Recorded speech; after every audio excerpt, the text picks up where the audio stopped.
Professor Paulinho. Professor Luiz Carneiro. Tá, o arroba dele? 3.000 e poucos seguidores.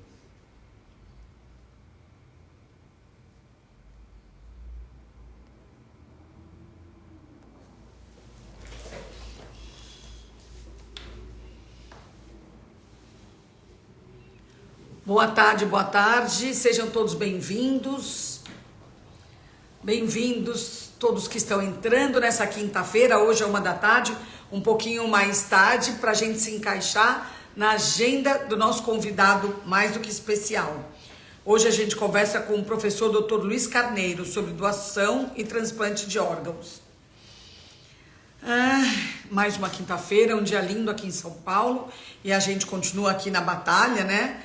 Mais uma quinta-feira de conversa com um profissional do Hospital das Clínicas, mais uma quinta-feira a gente alerta para todos os cuidados que devemos tomar. Vacinas, distanciamento social, máscaras quando for um lugar fechado, álcool em gel, mãos lavadas, tudo isso. Antes de mais nada, eu queria agradecer ao Hospital das Clínicas pela continuidade dessa parceria. A gente está juntos desde a...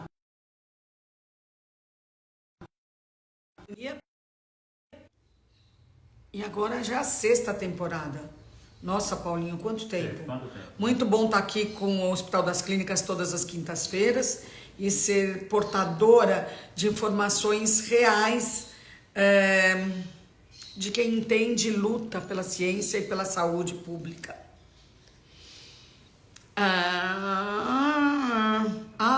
Não se esqueçam de vacinar também contra a gripe, né? Influenza, o que tem de vírus por aí, vocês estão acompanhando. Então vamos nos cuidar e cuidar de quem está em volta da gente. Bom, vou explicar um pouquinho, falar um pouquinho sobre o professor e já volto para chamá-lo. Professor Dr. Luiz Carneiro, ele é professor titular da disciplina de transplantes de fígado e órgãos do aparelho digestivo do Departamento de Gastroenterologia da Faculdade de Medicina da USP. Ele é diretor da divisão de transplantes de fígado e órgãos do aparelho digestivo e professor responsável do Laboratório de Investigação Médica Transplante de Fígado da Faculdade de Medicina da USP e chefe do Departamento de Gastroenterologia da Faculdade de Medicina da USP. O professor também é membro titular do Conselho Diretor do Instituto Central do Hospital das Clínicas, do Conselho Deliberativo do Complexo do Hospital das Clínicas e membro da Comissão Coordenadora do Programa de Pós-Graduação na área de Ciências em Gastroenterologia da Faculdade de Medicina da USP. Que currículo! O professor é graduado pela Faculdade de Medicina de Taubaté, tem doutorado em Cirurgia do Aparelho Digestivo pela Medicina da USP, livre docência em Cirurgia do Aparelho Digestivo, também pela Medicina da USP. Que coisa linda! Vamos convidar o professor, Paulinho. Prof. Luiz Coelho. Prof. Luiz com Z Coelho. Coelho, Carneiro, perdão. Tá aqui. Convidei o professor.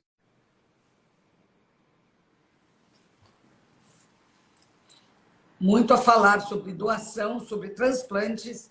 Todo mundo pode um dia precisar, né? Ou alguém da família. É um assunto muito relevante, muito necessário. Eu convidei o professor, Paulinho.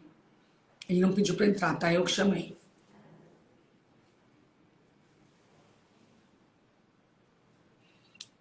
Professor Luiz Carneiro.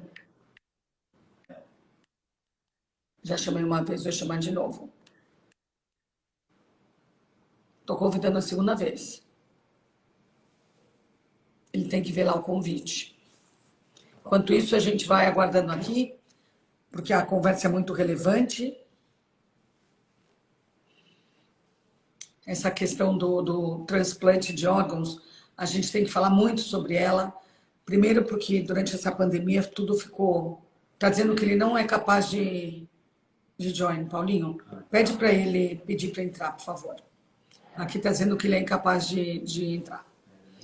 Essa questão é muito grave, muito grave. Durante a pandemia ficou muito afetado o sistema de doação de órgãos e cada vez mais esse tipo de medicina está avançando, né? Portanto, cada vez mais é possível salvar pessoas e pacientes com órgãos doados, mas é necessário que a gente aumente a, a compreensão e a colaboração em relação às doações de órgãos. O professor está entrando. Ótimo, o professor está entrando, a gente aguarda aqui.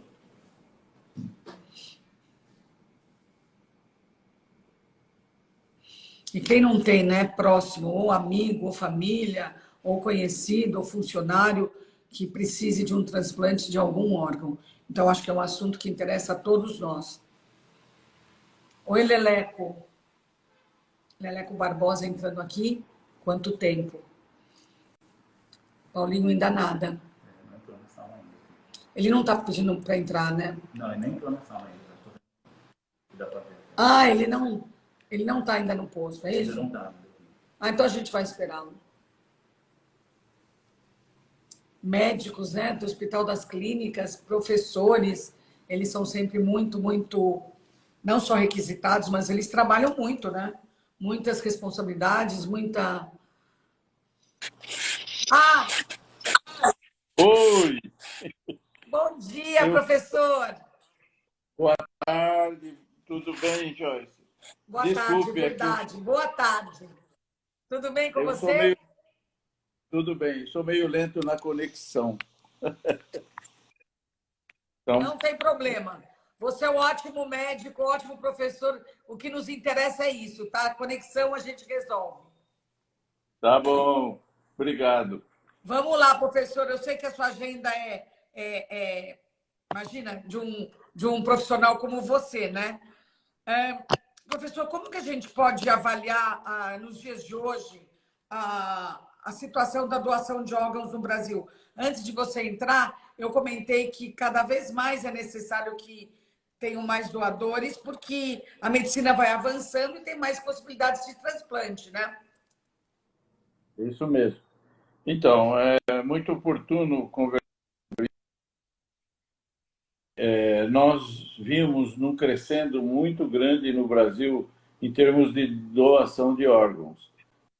Estávamos aí com um total de quase 7.000 transplantes de todos os órgãos, o que nos colocava aí como o terceiro ou quarto país do mundo, atrás da Índia e da China, que fazem outras modalidades de transplante. Não com doador, com Professor, morte um encefálica. parênteses aqui. Você está no Wi-Fi ou você está no 4G? Eu estou no 4.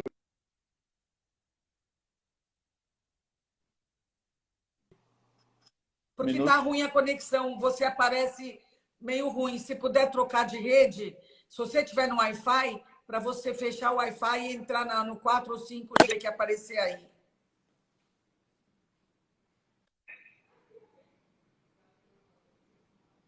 Tem alguém para auxiliar o professor lá? Mandei mensagem pro Thiago aqui. Ele não respondeu. Vamos aguardar, porque a conexão tá falha. Melhorou? Agora! Agora sim! Vamos lá. Repete a sua resposta, por favor. Isso. Então, nós vimos num crescendo de doação de órgãos. É bom falar sempre que não existe transplante se não houver doação, porque nós precisamos dos órgãos doados.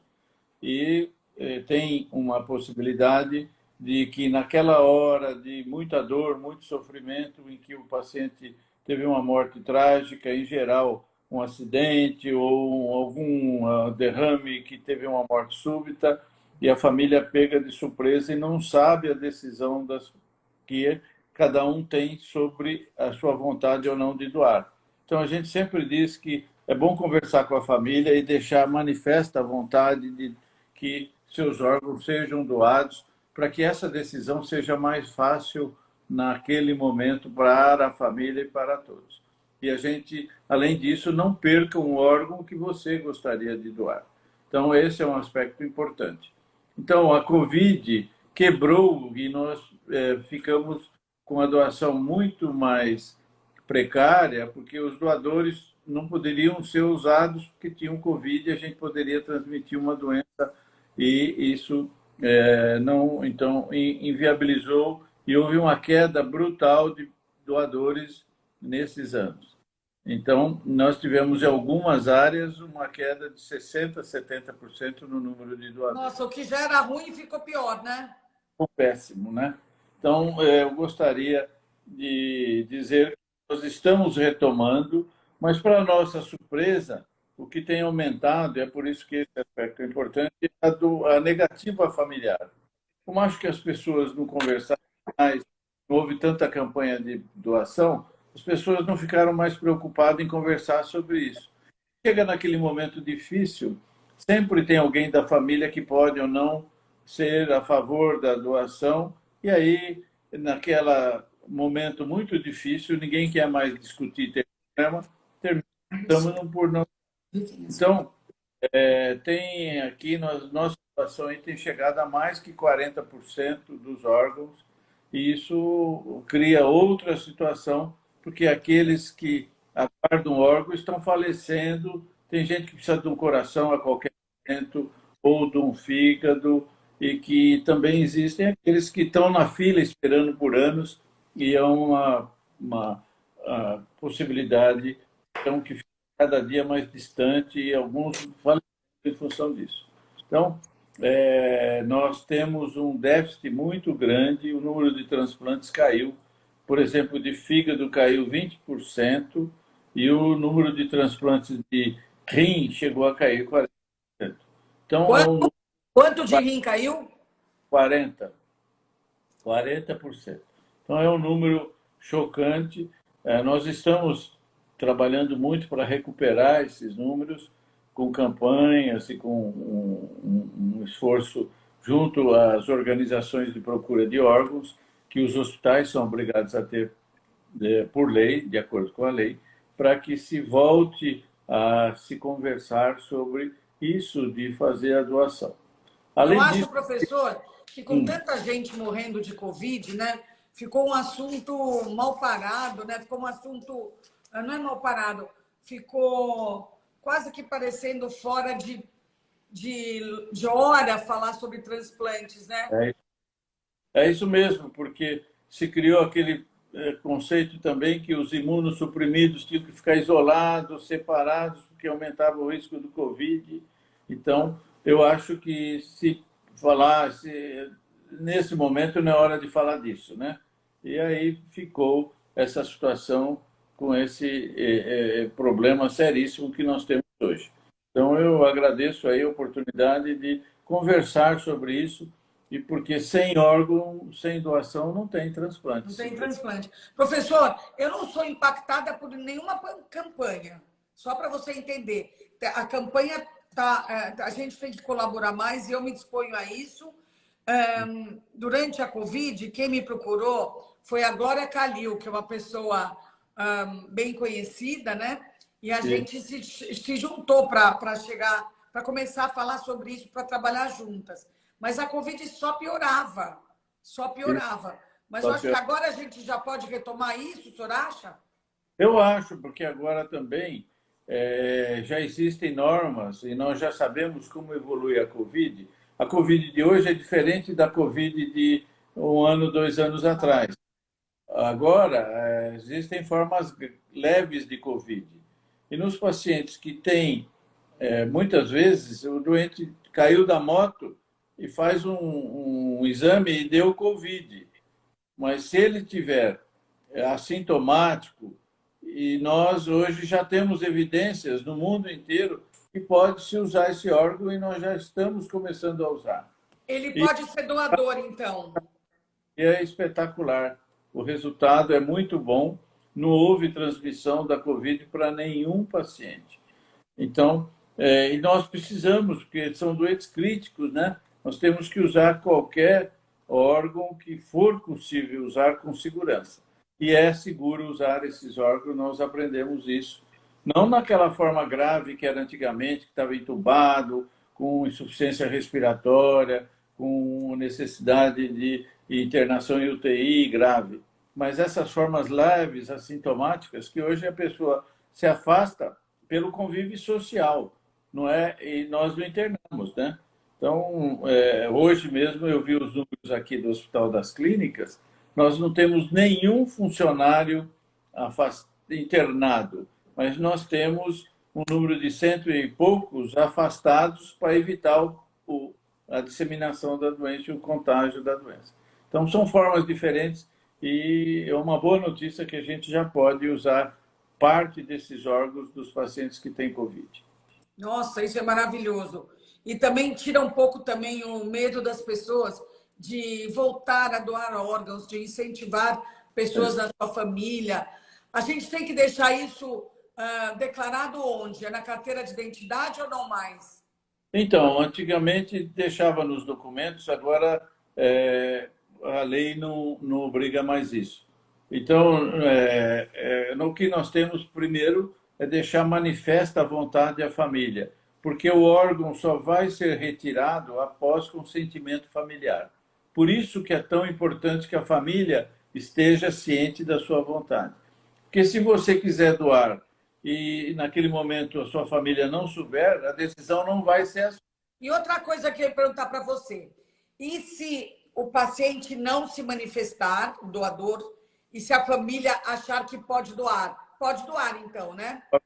Pode doar. Também Muito existe quem interessante.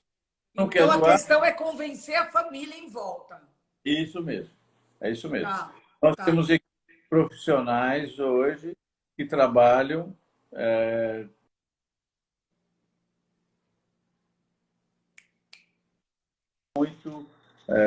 muito importante que seja frisado e repetido. Tem alguma preparação pedagógica, psicológica, isso que você está falando? Por exemplo, se as pessoas têm dúvidas contra o transplante, elas têm a quem recorrer antes de deixar essa declaração para a família? Tem sim, tem sim. Primeiro é o seguinte, em hospitais públicos grandes, como o Hospital das Clínicas, os hospitais universitários no interior, a Unicamp, Rio Preto, a Faculdade de Medicina de Ribeirão, essas grandes instituições têm uma organização de procura de órgão, que chama OPO. E OPO. OPO. OPO, isso.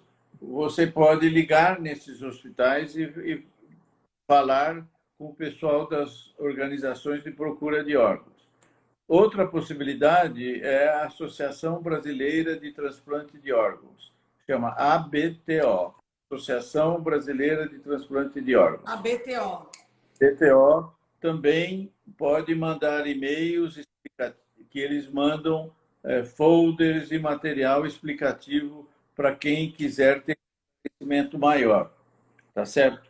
E isso, existem, então, os hospitais têm estrutura, os hospitais acima de 50 leitos na OPO e os hospitais maiores têm que ter OPOs com enfermeiros, com gente que reconheça os pacientes que têm morte em para encaminharem ao governo o Sistema Nacional de Transplante e os sistemas estaduais de transplante, informando que existe um doador e que esse vai fazer a destinação do órgão. Nós chamamos de alocação. Para quem o órgão vai ser definido, é um sistema Único, né? único, é um sistema, em alguns, no fígado, por exemplo, é primeiro o mais grave, então é por gravidade, no rim é por compatibilidade, né? A parte imunológica é muito importante, porque o rim é mais sensível à rejeição.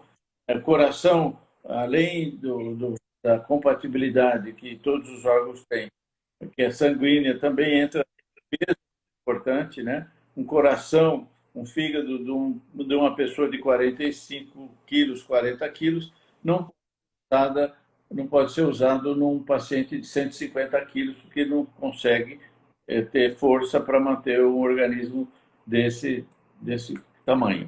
Então, eu acho que é muito importante conversar isso, tem material explicativo, mas na internet, se você procurar, também tem muito material informativo. Mas, na dúvida, procure ou a OPO ou a Associação Brasileira de Transplante de Órgãos, a BTO. Professor, antes de você entrar, eu até comentei aqui que todo mundo tem que se preocupar muito com a doação, porque isso pode acontecer na família de qualquer um, na empresa de qualquer um, com amigos, com tudo. Eu tenho na minha família uma pessoa que está há mais de 2 anos na fila do transplante de rim. E cada hora é uma coisa, né? Ou, que nem você falou, não é compatível. Enfim, gravidade todos têm, né? Todos têm urgência e gravidade, né? Mas Isso, essa fila parece que não anda. isso não anda, é muito difícil mesmo. Ainda mais nesse momento, né, Joyce? Agora, É. eu queria dizer que no Rio Grande do Sul tem um exemplo clássico de uma família que fazia até campanhas ou tinha posições contra a doação de órgãos. E agora eles são francamente A favor. a favor, porque um dos filhos do casal precisou de um transplante. E eles sofreram muito essa realidade. E hoje eles têm organizações de apoio ao transplante, vão atrás de doadores, têm um serviço maravilhoso. E perderam o filho porque não tinha doador e eles que eram contra se transformaram em grandes advogados. Eu Então, veja. espero que essa história sua inspire muita gente, muita gente.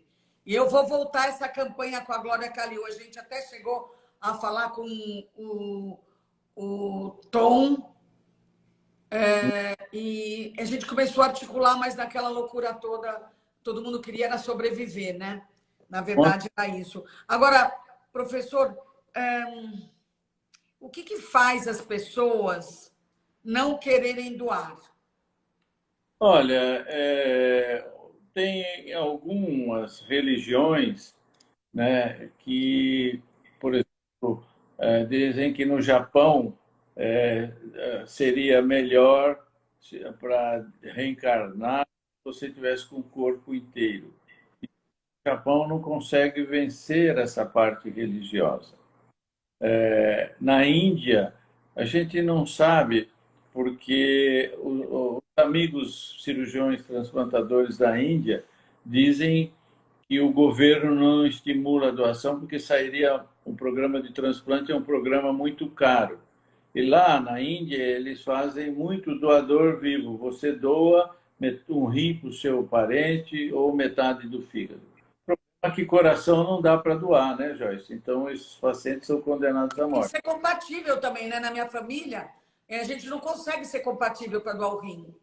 Então você imagina que você fica procurando um doador e às vezes não tem.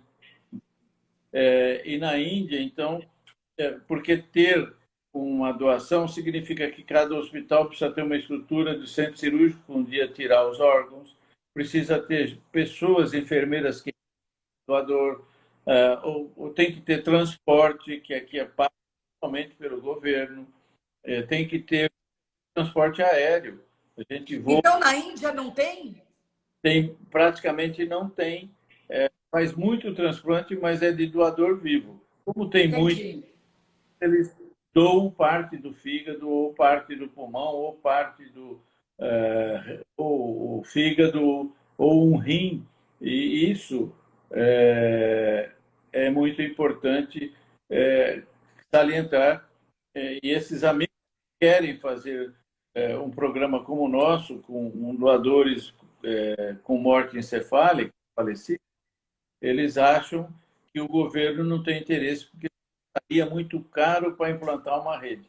Veja, o Brasil, nós somos também um país subdesenvolvido, mas temos uma estrutura que é exemplo para o mundo. Bom, a Índia e o Brasil são BRICS, né? É isso mesmo. E nós temos uma estrutura de doação, como o Brasil tem uma estrutura de vacinação, que mostrou aí que é maravilhosa, Maravilhosa. estrutura para a doença, o AIDS, que é maravilhosa, exemplo para o mundo, nosso transplante também. Então, eu acho que aí o governo tem feito a parte dele, né? O que precisa é aumentar a doação e diminuir a negativa familiar, porque isso é democrático, é um sistema muito sério. Eu posso dizer que é uma das coisas mais sérias que eu conheço do Brasil, se não a mais séria. não existe possibilidade de burlar o sistema. Eu sou testemunha. Isso. Então, eu acho que isso... Por que não confiar nessa estrutura e doar os... Né? Eu já falei para os meus filhos, para a minha família, pode doar o que Eu precisa. também falei. Quero doar tudo, tudo, tudo, tudo, porque é uma maneira até da gente continuar levando vida para alguém, né? Acho que seria maravilhoso. Existe transplante de pâncreas também, professor? Existe transplante de pâncreas, sim. Nós temos, o Brasil tem uma posição até bem consolidada. Nós transplantamos no programa do Hospital das Clínicas, nós transplantamos o pâncreas daqueles pacientes que têm algum comprometimento. A grande maioria acontece com diabetes.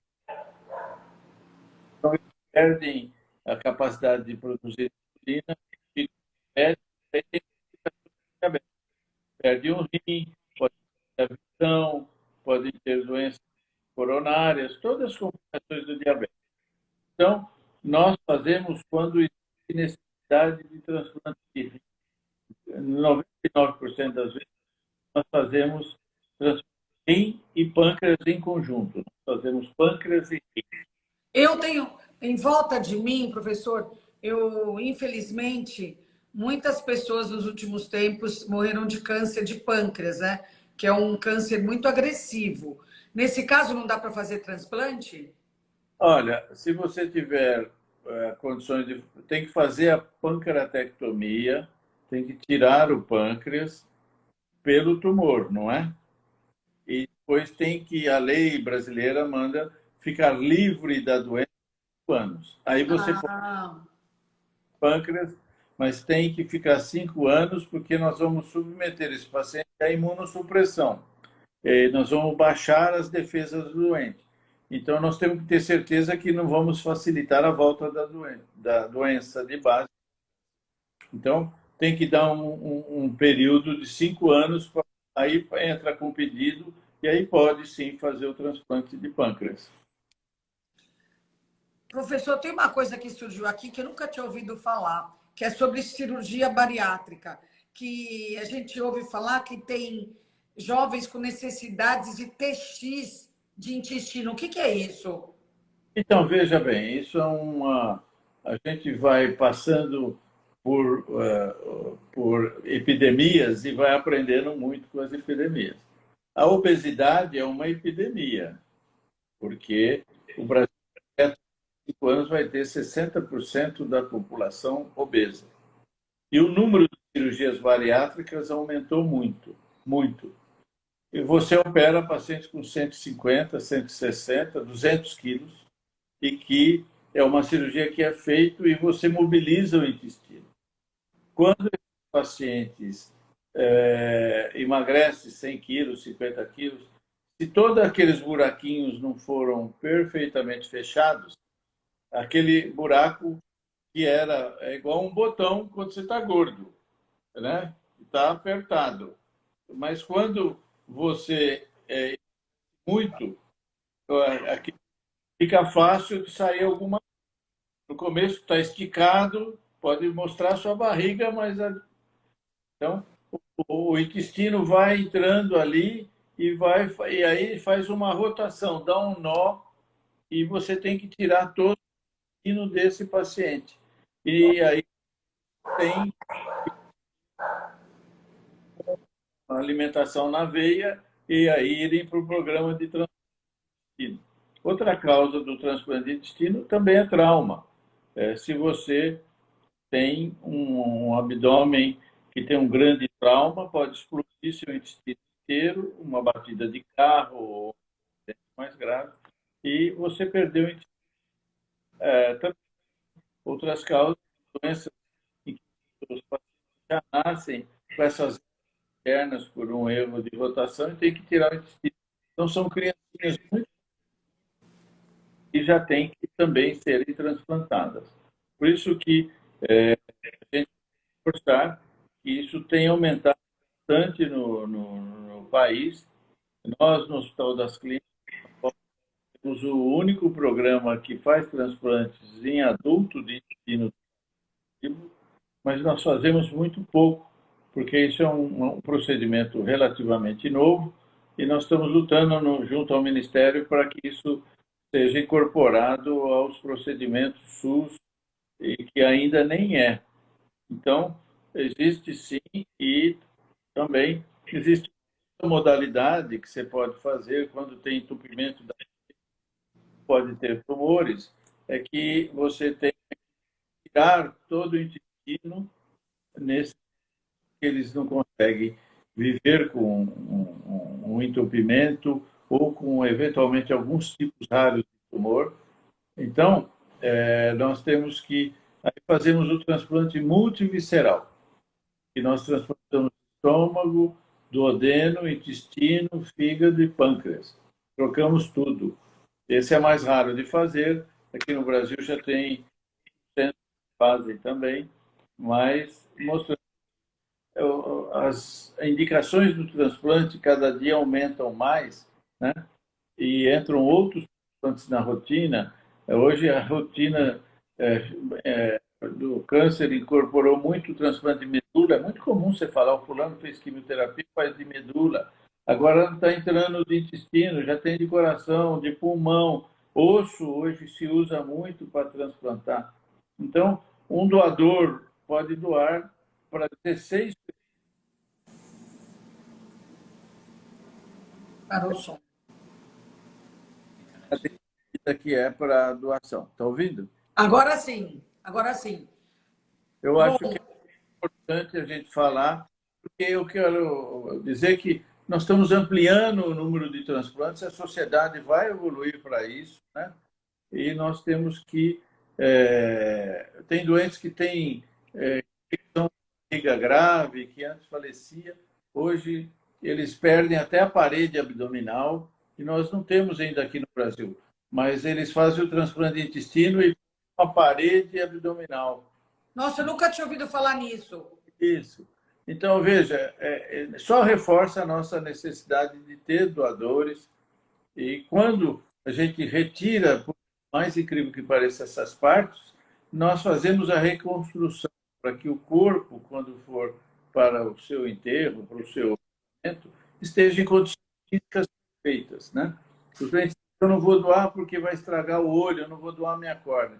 Nada disso. Tudo é feito de uma maneira que sua aparência fica perfeita, e equipes que entram e depois fazem a reconstrução de maneira que não fica nenhuma agressão, nada agressivo, é tudo que fica só o corte de pele mesmo e não se vê nada. Então, nós estamos aqui sempre querendo enfatizar que cada dia nós vamos precisar mais de órgãos.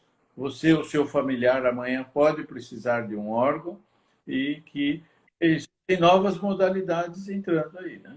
Nossa, muita coisa nova. Fiquei feliz de ouvir você. Professor, eu queria te agradecer. Alguma mensagem que você queira deixar mais? Eu acho que a gente falou coisas bem relevantes, mas eu queria te deixar à vontade. Se eu esqueci de perguntar alguma coisa, eu deixei. Eu queria agradecer a sua sempre gentil oportunidade de falar aí para o público. Eu queria deixar mais um agradecimento pelo seu envolvimento nos transplantes, nessas campanhas de doação. E quero repetir de novo aqui: doem os seus órgãos, falem à família, doem os seus órgãos para que se possa ter uma corrente de saúde, mesmo depois que você se for. Então, deixe isso manifesto à sua família, deixe isso já definido. Quem sofra numa hora que já é tão sofrido. Que a gente fica familiar, porque metade quer doar, a outra não. Isso gera outro problema familiar. Não pode dar briga. Isso mesmo. Então, é o que eu digo, deixa as coisas definidas para ter uma hora com paz, uma boa hora com paz, né? Então, isso mesmo. Os seus órgãos e que tenham muita saúde sempre e integralmente. E obrigado, Joyce. Sua colaboração tem sido muito importante para nós. Muito obrigada, professor. Uma honra e um orgulho para mim estar aqui com você e com todos esses profissionais do Hospital das Clínicas que tem estado aqui com a gente. Muito obrigada e parabéns pela sua luta, viu? Um trabalho lindo, lindo, lindo. Obrigado. Muito obrigada. Obrigado, boa tarde. Tchau. Boa tarde.